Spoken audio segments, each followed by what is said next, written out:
In the diamond industry, around 1 million precious stones are being digitised to prevent fraud. Each diamond will have a unique fingerprint identifying its origin and tracing its history, from the mine it came from to the jeweller's shop window, all made possible by blockchain technology. Blockchain is a new way to store and record transactions. It's very much like a traditional database, but the blocks are linked together cryptographically in order to make sure that they're tamper-proof. Blockchain technology was invented in 2008 to create a digital currency.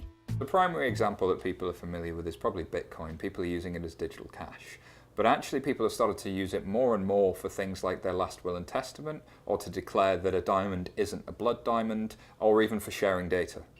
Each block in a blockchain is computer code containing some form of information, such as a contract, certificate of ownership, a statement of authenticity, or proof of a bank's financial transaction.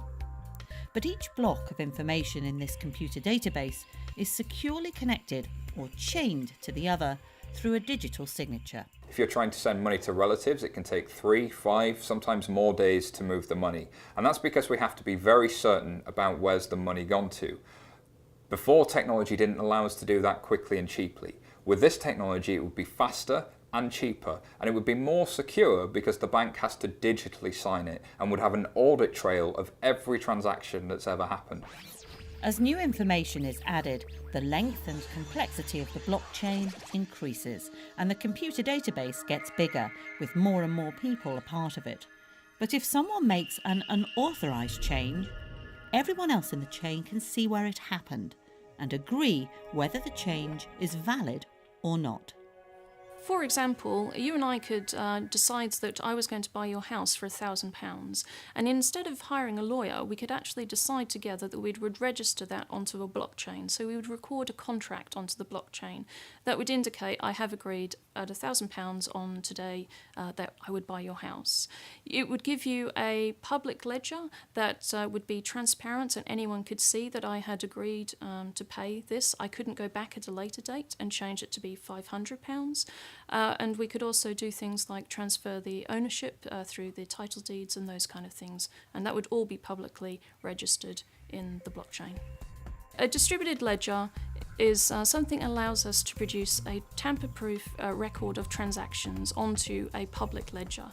It's very, very similar to how an accounting ledger works, but actually the idea behind a distributed ledger is we get rid of the middleman.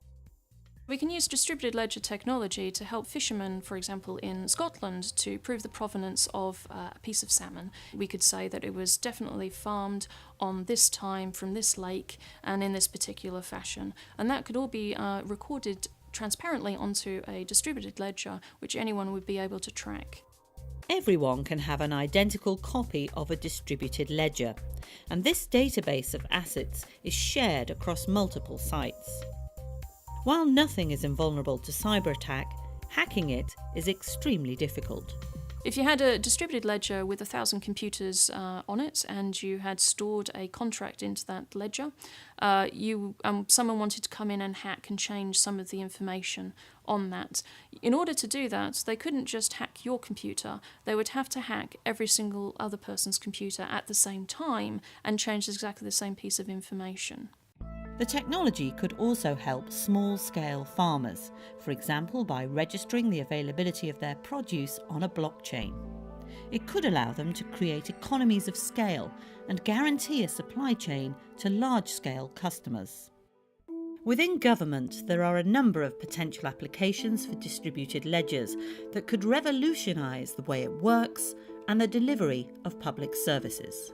I believe this technology will have a foundational impact on the way our society runs, the way our government runs, the way that we interact with one another in not just economic transactions, but on a day-to-day basis.